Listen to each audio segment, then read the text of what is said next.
नाज़रीन, पाकिस्तान से FATF की जानिब से पूछे गए 150 सवालात की मज़ीद तफसीलात सामने आ गई हैं। ज़राए के मुताबिक 150 सवालात में से 3 को इंतहाई अहम करार दिया जा रहा है। सवालात में पूछा गया है कि कर्ज लेने के लिए बैनुल अक़वामी इदारों को किस किस्म के सर्टिफिकेट जारी किए जा रहे हैं।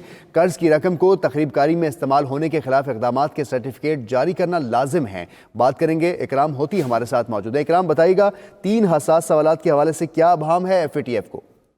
जी, FATF ने जो सवालात 150 पूछे हैं उनमें 3 सवालात दरमियानी यानी कि फोकस के हैं। उन सवालात में सबसे बड़ा सवाल ये है कि जब आप कर्जा ले रहे हैं बैनुल अक़वामी अदारों से, दूसरे मुल्कों से, अपने बैंकों से, तो क्या आप सर्टिफिकेट जारी करते हैं कि हम इसे तखरीबकारी के खिलाफ इन रकूम को इस्तेमाल नहीं होने देंगे। ये देरीना मुतालबा है FATF का।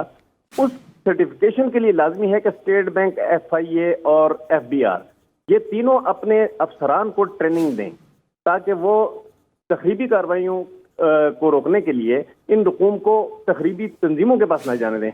उस सर्टिफिकेशन के लिए लाजिम है कि वो जब अदारों के पास जाएं जो हमें कर्जा दे रहे हैं तो वो अपनी तसल्ली भी कर लें कि हाँ ये रकूम वहाँ इस्तेमाल हो रही। फिर उसके बाद उन्होंने एक सर्टिफिकेट गवर्नमेंट को जारी करना होता है कि भाई ये रकूम आप, हमें तसल्ली है कि तखरीबकारों को नहीं मिलेंगी।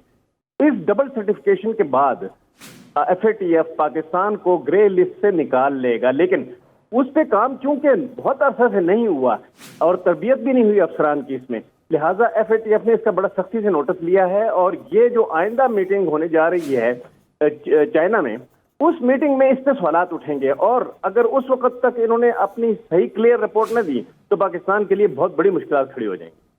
सही कर्जात के हवाले से डबल सर्टिफिकेशन करनी होगी, अमले की ट्रेनिंग करवानी होगी। इस मुतल्लिक इकराम होती आप हमें अपडेट कर रहे थे, आपका बहुत शुक्रिया।